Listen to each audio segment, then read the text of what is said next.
بسم الله الرحمن الرحيم. الحمد لله رب العالمين، وأفضل الصلاة وأتم التسليم على سيدنا محمد طب القلوب ودوائها، وعافية الأبدان وشفائها، ونور الأبصار وضيائها، وقوت الأرواح وغذائها، وبهجة النفوس وصفائها، وعلى آله وصحبه وبارك وسلم. سبحانك لا علم لنا إلا ما علمتنا إنك أنت العليم الحكيم، وعنده مفاتح الغيب لا يعلمها إلا هو، ويعلم ما في البر والبحر، وما تسقط من ورقة إلا يعلمها، ولا حبة في ظلمات الأرض ولا رطب ولا يابس إلا في كتاب مبين. اللهم صل وسلم وبارك على مولانا محمد النور المذهب للنسيان بنوره، وعلى آله في كل لمحة ونفس عدد ما وسعه علمك، ثم أما بعد. Assalamualaikum warahmatullahi wabarakatuh. Seluruh penonton, al-musyahidun wal mustami'un yang sempat bersama mengikuti pengajian kita pada malam ini. Alhamdulillah, tuan-tuan, kita masih berbicara tentang mabadi'ul asyarah, tentang 10 prinsip dalam tasawuf, ataupun saya cuba nak bincangkan 10 prinsip kita dalam kita bertarikat, ya.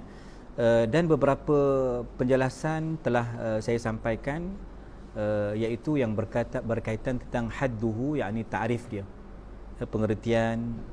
Kita dah bincang juga, tuan-tuan, ya, tentang beberapa perbahasan, perbincangan tentang wadi', siapakah orang pertama yang membawa, memperkenalkan, memasyarakatkan, mengarus perdanakan tasawuf ini, tidak lain dan tidak bukan, iaitulah Sayyidina Maulana Rasulullah sallallahu alaihi wasallam, diikuti oleh para sahabat ridwanullahi alaihim ajma'in, ia diteruskan oleh kumpulan tabi'in di kalangan Imam Hasanul Basri, mungkin nama Sayyidina Uwaisunul Qarani, ya, dan beberapa nama penting, sehingga kepada Imam Junaid Al-Baghdadi telah kita bicarakan sedikit sebanyak, tuan-tuan.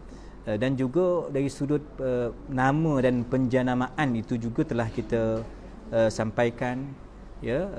Begitu banyak nama-nama yang berkait, walaupun tidak dinyatakan secara jelas daripada dalam Al-Quran ataupun hadis Nabi SAW. Cuma dapatan perkataan tazkiyatun nafs, qad aflaha man zakkaha, itu telah memberi isyarat yang jelas tentang kewajipan bertasawuf. Kemudian tentang bersuhbah, berteman, mengikut manhaj orang-orang yang berjaya, ya, al-muflihun, sehingga Allah sebut wattabi' sabila man anaba ilayya, ikutlah perjalanan orang yang munib, yang kembali kepada Allah Ta'ala. Itulah, tuan-tuan, mereka yang berpegang dengan manhaj Quran dan sunnah Nabi SAW, yang manhaj yang jelas, ataupun kalau ikut tafsiran Sayyidina Abdullah bin Abbas, itulah manhaj ahli sunnah, itulah manhaj para alim ulama, iaitu manhaj yang jelas, ya, mengenai penghayatan terhadap bagaimana kita ingin berakhlak, bagaimana kita ingin menjaga hati kita. Maka itu telah kita bincangkan dari konteks nama dia dan dari sudut faedahnya, tuan-tuan. Kemudian juga kita ada menjelaskan tentang istimdad, ya, tentang sumber yang daripada kitab dan sunnah, dan kita sebut juga ilham dan ijtihadat para ahlillah al-arifin itu juga menjadi satu rujukan. Cuma saya berterima kasih, alhamdulillah, baru-baru ni ada juga pembaca kita ataupun penonton kita yang respon secara ilmiah, secara akademiknya, ingin mendapatkan pencerahan lanjut, ya, mengenai apakah yang dikatakan dengan maksud ijtihad. Bagaimana ijtihad itu proses mengeluarkan hukum dari sudut syariat, dan bagaimana ijtihad dari sudut hakikat. Tapi hari ini saya ingat saya tak sempat nak bahaskan itu dulu. InsyaAllah minggu depan saya sambung yang tajuk tentang istimdad ni, boleh? Ya, ijtihad, apa yang dikatakan istimbat, macam manakah bolehkah mimpi itu menjadi sebagai satu sumber rujukan, dalam kita bertasawuf ini juga insya-Allah kita akan perincikan insya-Allah pada kelas yang akan datang tuan-tuan. Kelas yang terakhir minggu depan insya-Allah. Taib. Tuan-tuan yang dirahmati Allah Subhanahu Wa Taala sekalian, dan juga kita dah ulang selalu bahawa kita nak katakan bahawa hukum mengaji sebagaimana tuan-tuan wajib kita mengaji fiqh, wajib kita mengaji tauhid, kita juga wajib mengaji ilmu tasawuf, kerana itulah untuk kita mentahqiqkan al-ihsan. Ya, kalimah ihsan yang diterangkan dalam hadis Jibril yang kita ulang-ulang selalu tuan-tuan, al-ihsanu an ta'budallaha ka'annaka tarahu fa in lam takun tarahu fa innahu yaraka. Ihsan itu kamu menyembah Allah seolah-olah kamu nampak Allah. Kita sebut maqam apa tuan? Maqam musyahadah. Kalau tak mampu maqam musyahadah, turun sikit, fa in lam takun tarahu fa innahu yaraka.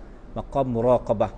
Kita yakin Allah sentiasa menyaksikan kita, ada petugas-petugas di kalangan para malaikatul kiram yang mencatatkan tuan-tuan amalan kita, maka insya-Allah itu menjadi satu petunjuk dan dalil bahawa kita mesti mengaji, kita mesti mendalami, memahami ilmu tasawuf, kita mesti mendampingi ulama-ulama yang muktabar tuan-tuan, seperti mana kata Syekh Abdul Qadir Isa, kalau kita sakit kita kena berubek dan wajib kita berikhtiar. Kita pun pergilah ke mana Colombia, walaupun Colombia ni kat Somban ni kan, cuma dua. Walaupun kita ke KPG kalau yang mungkin ada insurans, kalau yang orang pencen mungkin dia ke HTJ. Kita telah berikhtiar untuk mengubat penyakit kita, mencari doktor. Maka tuan-tuan, kalau hati kita berpenyakit, penyakit apa tuan-tuan? Bukan IJN, bukan mesti jantung negara, ya, Institut Jantung Negara, tetapi penyakit hati kita ini mungkin dari sudut kita berdendam, kita dengki dengan orang, kita buruk sangka dengan orang, ya, mulut kita ni tak pandai menghargai ataupun merasa perasaan orang, kita buat. Jadi itu merupakan petunjuk kepada hati-hati kita yang sebenarnya berpenyakit, ada afat. Maka kena rawatlah, carilah ilaj, carilah penawarnya. Maka penawarnya ada dalam Quran dan hadis, ada pada diri Rasulullah SAW tuan-tuan. Tetapi penghayatan itu, kalau kita nak direct merujuk kepada Quran hadis, kadang-kadang kita tak faham kaedah dia, kita tak tahu kaifiat dia, apa metod yang kita boleh gunakan. Maka di situlah letaknya peranan ahlillah, para ulama tarikat tuan-tuan, membina silibus, memberikan kita penghayatan apa cara yang betul, apa cara yang terbaik untuk kita bersuluk, untuk kita sampai kepada Allah Subhanahu Wa Taala. Tuan-tuan, di sini saya ingin melanjutkan perbincangan kita. Dia ada bahaskan syurut ataupun syarat-syarat dalam bertasawuf itu diletakkan antaranya iaitu qasdun sahih. Ini kita pinjam perkataan Imam Nawawi. Al-Arif Billah Imam Nawawi tuan-tuan, dia membahaskan perkara itu, iaitu disebut sebagai qasdun sahih. Ya, dalam kitab At-Tatawuf fi Usul At-Tasawuf, mestilah tuan-tuan perbahasan kita itu disebut, ya, niat kita mesti betul. Betul lah, apa bondo kita nak buat ni tuan-tuan, mesti niat yang benar. Innamal a'malu binniyat. Ini kita faham betul-betul hadis tu. Niat yang benar tuan-tuan, iaitu sidqus salik min awwali qadamin yada'uhu fi suhbatid dalilil hadi wal mursyid al murabbi. Apa dia tuan-tuan? Kata Imam Nawawi dalam kupasan ini, iaitu syarat kita bertasawuf ini, iaitu mesti benar, jujur, ikhlas dalam mencari tuan-tuan penawar, mencari amalan. Okey, mencari amalan macam mana ustaz? Kita beramal memanglah kontennya, kandungannya Quran dan Sunnah. Kita beramal mestilah kandungannya Quran dan Sunnah Nabi SAW. Maka sebab itu tuan-tuan, kandungan amalan kita, ya, kita gunakan Quran Sunnah, lapik dia 5, jadilah alhamdulillah. Wali macam tu kalau rakaman lapik buah, buat alhamdulillah. Terima kasih cik. Okey tuan-tuan, maka amalan kita memanglah kandungan Quran Sunnah. Betul? Wirid, tetapi ulama tuan-tuan, dia menyusun Quran, bacalah sehari satu hizib, satu makra, orang awam. Malam Jumaat bacalah Yasin, hari Jumaat baca surah Kahfi. Tak boleh khatam 110 juzuk, 110 ayat, bacalah 10 ayat pertama, 10 ayat akhir. Lepas semayang bacalah istighfar. Jadi ulama susunlah. Itu dalam bab zikir. Bab solat begitu juga, jaga solat yang fardu, itu yang asas, tambah sikit yang amalan-amalan sunat, duha, nawafil apa dia, macam mana witir, tahajud. Jadi ulama kita dia berdasarkan hadis-hadis, dalil-dalil Quran hadis tu disusun. Ini memudahkan kita orang awam untuk faham. Itu tujuan dia. Okey, bukan bermaksud kita bertarikat ini kita membelakangkan Quran sunnah. Itu tak betul.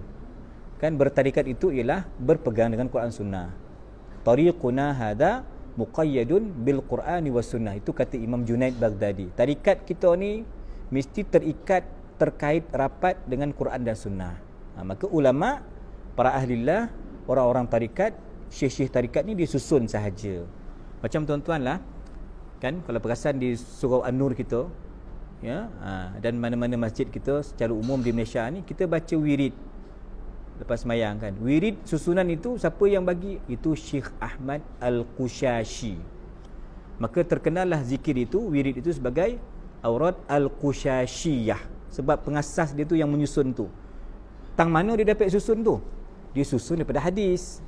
Susunan kandungan zikir itu daripada hadis, daripada Quran disusun, maka namanya Aurad Qushashiyah.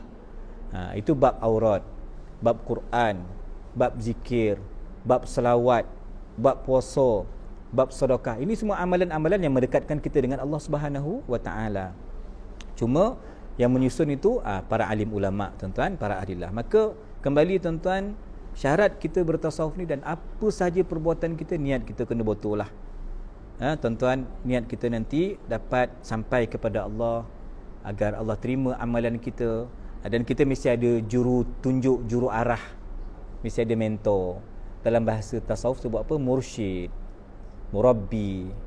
Kan Allah sebut Ar-Rahmanu fas'al bihi khabira. Tuhan Ar-Rahman itu kalau nak kenal Allah Ta'ala, kena rujuk kepada orang yang kenal Allah.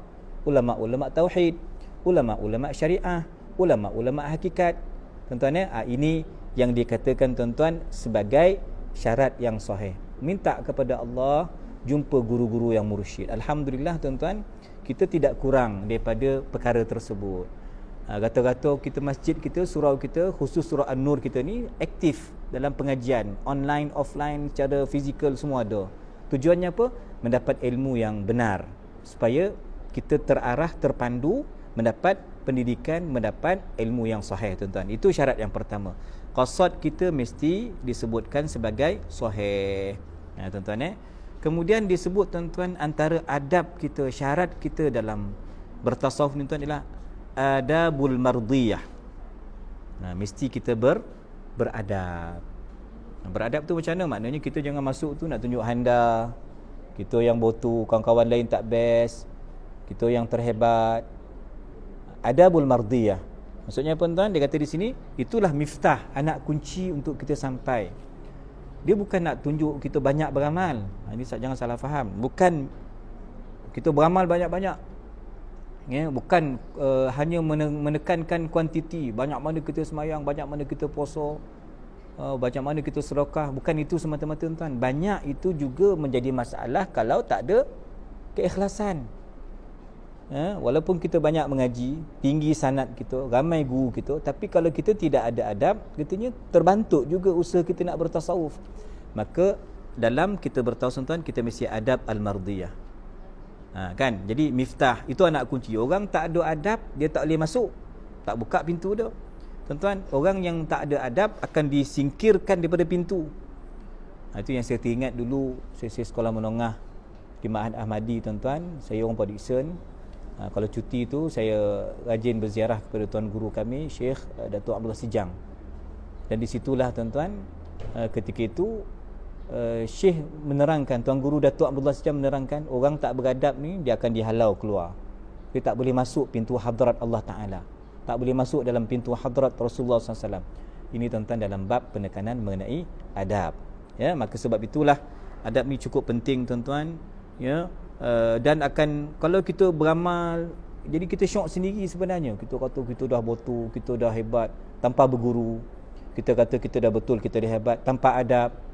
Adab dengan ibu ayah kita, adab dengan Allah dan Rasulnya SAW, adab dengan rakan-rakan seperguruan, adab dengan jiran, itu semua ambil kira, akhlak tu semua ambil kira, tuan-tuan. Itu yang menjamin, tuan-tuan, keselamatan kita, menjamin wusulnya kita kepada Allah Subhanahu wa taala. Okay, itu syarat yang kedua. Okey, kemudian tuan-tuan, saya teringat juga ada yang disebut dalam kitab I'lam As-Sajid, Imam Zarkashi, dia cerita pasal dialog Imam Ahmad bin Hanbal dengan Imam Ishaq bin Rahawai. Mungkin cerita ni jarang kita dengar ni kan. Imam Ahmad dengan Imam Ishaq. Imam Ahmad khabar, wahai Ishaq, jom dan tunjuk kat kau seorang alim kat muka bumi ni, kau takkan jumpa orang sealim sehebat dia ni. Imam Ishaq mendengar tawaran daripada Imam Ahmad bin Hanbal. Dan maka Imam Ahmad mengajak Imam Ishaq jumpa seorang yang paling alim, dan kebetulan mereka berada dalam Masjidil Haram ketika itu. Maka tuan-tuan sekalian, ya, Imam Ishaq kata, ada kau orang macam tu hebat? Ada, jom dia bawa kau. Ketika itu ada pengajian dalam Masjidil Haram, dalam halaqah ilmu. Itulah pengajian Imam Syafi'i. Jadi mereka ni sezaman lah. Imam Syafi'i, Imam Ahmad bin Hanbal yang merupakan murid Imam Syafi'i, dan Imam Ishaq bin Rahawai daripada Khurasan. Okey, maka kedua-dua tadi, Imam Ahmad dengan Imam Ishaq bin Rahawai, duduk dalam kelas Imam Syafi'i, tapi dengan adab. Faham tak? Dengan adab. Imam Syafi'i membahaskan satu hukum yang dibicarakan ialah keharusan berjual beli dan sewa menyewa yang membabitkan aset bangunan di Mekah. Ini pendapat Imam Syafi'i. Tetapi pendapat itu tidak selari dengan pandangan Imam Tawus dan Imam Atha. Imam Tawus bin Kaisan dan Imam Atha bin Abi Rabah tidak bersetuju dengan keharusan menjual beli, menyewa, sewa menyewa mengenai bangunan di Mekah. Masing-masing ada dalil. Okey. Jadi cerita dalam perbahasan itu, datang Imam Ishaq dengan Imam Ahmad ni, Imam Ishaq angkat tangan. Dia kata, izinkan saya bertanya. Nampak tak adab? Itu dia adab. Izinkan saya bertanya. Tuan-tuan. Jadi Imam Syafi'i kata, takallam, silakan. Jadi kan cantik kan, guru adab yang tinggi terbuka untuk bersoal jawab, murid adab yang tinggi hanya bercakap setelah diizinkan. Kan itu adab, tuan-tuan sekalian. Walaupun ada khilaf, ada dari sudut mazhabnya tidak bersama, keputusan itu bercanggah antara satu dengan yang lain, tapi mereka tetap menjaga adab, tuan-tuan. Dan ada kisah lagi, ya, yang membabitkan Imam Syafi'i dan muridnya tadi Imam Ahmad bin Hanbal, ketika mana Imam Ahmad mengajak tuan gurunya berjumpa dengan Syaibanur Ra'i radhiyallahu anhu. Yang mana Sayyidina Syaiban ini seorang yang begitu alim dalam ilmu hakikat. Tapi tuan-tuan tak bolehlah kata, kau macam tu Imam Syafi'i tak faham ilmu hakikat lah, Imam Ahmad tidak faham ilmu hakikat. Mereka semua ahli hakikat, cuma mereka lebih ditonjolkan sebagai tokoh syariat. Sebab kenapa saya kata begitu? Sebab syariat dan hakikat perkara yang tidak boleh kita pisahkan sebenarnya. Okey, tuan-tuan, Syaibanur Ra'i. Maka Imam Ahmad mengajak gurunya Imam Syafi'i pergi berjumpa dengan Syaibanur Ra'i radhiyallahu anhum. Masa ketika pertemuan itu, ya, ditanya soalan. Wahai Syaiban, kata Imam Syafi'i kepada Imam Ahmad, kau tak payah tanyalah, ni memang handa, ni memang maqam tinggi ilmu hakikat. Maka kata Imam Ahmad, dia nak tahu juga apa jawapan dia. Dia tanya dua soalan. Antara soalan dia tanya apa?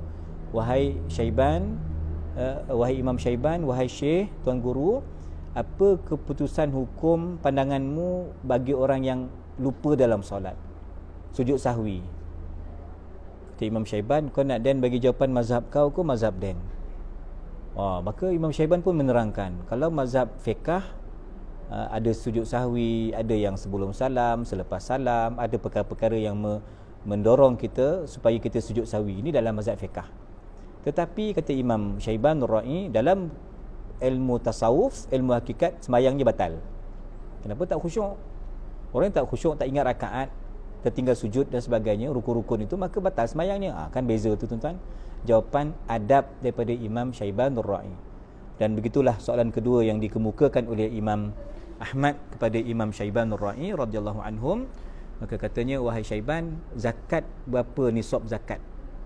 Maka kata Imam Syaiban, nak zakat ikut mazhab fiqh ke ikut mazhab Dan, mazhab orang hakikat? Mazhab fiqh ada 2.5% rubuk, ada 40 ekor lembu kambing, kena keluar seekor kambing, ada kiraan unta dan sebagainya, zakat pertanian dan sebagainya. Itu mazhab kau 2.5%. Tapi mazhab Dan, semua harta kita ialah zakat, semua milik kita, diri kita semua milik Allahu Rabbul Alamin. Maka mendapat jawapan tuan-tuan, Imam Syafi'i dengan Imam Ahmad berpuas hatilah mereka berdua, kerana inilah stand pendirian adab orang yang ahlillah. Tuan-tuan, tidak perlu membatalkan mazhab-mazhab fiqh yang ada. Mazhab fiqh kena berjalan, kena rujukan fiqh ialah jelas Quran dan hadis. Tetapi orang-orang kumpulan-kumpulan tarikat ini tuan-tuan, dia mengambil pendekatan yang lebih jauh, lebih mendalam, maka dia lebih nakkan khusyuk, dia nakkan lagi pengorbanan. Itulah yang menjadi tarbiyah Nabi SAW kepada para sahabat ridwanullahi alaihim ajma'in. Tuan-tuan sidang penonton yang dirahmati Allah sekalian, saya nak pindah kepada poin yang terakhir. Okey, antara adab kita dalam bertasawuf ni, iaitu kita perlu ada juga nilai husnul khidmah. Husnul khidmah, kita mesti ada juga nilai, iaitu suka membantu, suka berkhidmat. Fatasihu wa tasduqu bi khidmati syekh wal ustaz. Ikhwan, kita bantu apa? Mungkin kita hari ni kita share link video kita, itu khidmat juga. Jadi pembantu jawatan kuasa yang menjayakan sesuatu program, tu khidmat juga. Jadi husnul khidmah, khidmat dengan baik, buat kerja, bantu mana yang boleh kita bantu, husnul khidmah. Okay, kita bantu. Lebih-lebih lagi dia kata, kalau guru kita memerlukan bantuan, maka kita boleh bantu sekadar yang kita mampu, tuan-tuan. Dan memang kita pun faham, tuan-tuan, ya, kalau dalam bab adab khidmat ini memang sejarahnya begitulah. Sehingga seorang imam, tuan-tuan, Muhammad bin Abdul Qasim, saya ingat antara murid Imam Malik, dia mengaji 20 tahun. Imam Malik bagi dia 17 tahun untuk khidmat je, mengaji 3 tahun je.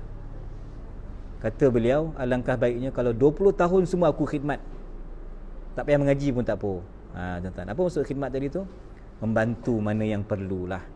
Okey, bukan suruh tuan-tuan 20 tahun khidmat berkojo tanpa mengaji. Mengaji wajib, belajar wajib, tetapi ada sedikit nilai tambah kita kena khidmat guru, khidmat surau masjid, khidmat tempat-tempat yang baik. Kalau macam saya Sahah, ada Sahah Ja'fari, saya perlukan khidmat jawatan kuasa saya, abnak saya, untuk membantu menjayakan perancangan program kebersihan, apapun tuan, zikir, saya perlukan khidmat.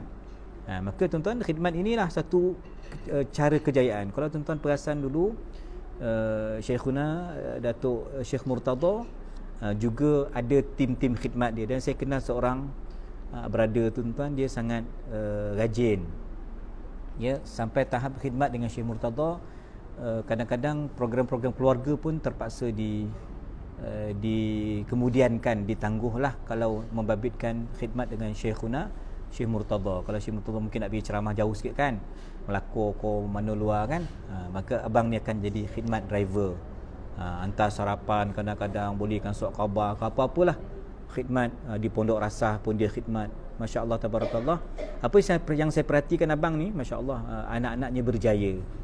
Walaupun mungkin abang ni pangkat dia tak besar dalam jabatan kerajaan, mungkin kelulusannya mungkin tidak tinggi, ya, tetapi Masya Allah, tabarakallah, rahsia-rahsia syekh itu, asrar keberkatan Tuan Guru tu mengalir pada murid kerana abang ni rajin berkhidmat dengan Syekh Murtada, tuan-tuan. Jadi alhamdulillah, inilah sedikit ringkasan yang sempat saya kongsikan pada pengajian hari ini. Dan alhamdulillah juga sebab saya telah dihadiahkan sebuah kitab At-Tatawuf fi Usul Tasawuf lil Imam An-Nawawi, asas matanya Imam Nawawi, tapi disyarahkan oleh seorang ulama, Al-Allamah Syekh Muhammad Al-Junaid An-Nur, dan ia merupakan hadiah daripada Tuan Guru kami, iaitu Al-Habib Ali bin Zainal Abidin bin Hamid. Alhamdulillah, dan manfaatnya saya share kepada tuan-tuan semua, dan mudah-mudahan sedikit ulang kaji ini, sedikit perbahasan ini, tuan-tuan, mengimarahkan kita, menyemarakkan minat kita, kesungguhan kita, himmah kita, semangat kita untuk terus beramal. Tetapi beramal mesti berasaskan kepada ilmu yang sahih, baru dapat niat yang jelas, dapat dipertemukan dengan guru-guru yang mursyid, dan mudah-mudahan segala ketaatan kita diterima oleh Allah Subhanahu wa taala. aqulu qawli hadha wa astaghfirullahal azim li wa lakum. Wassalamu alaikum warahmatullahi wabarakatuh.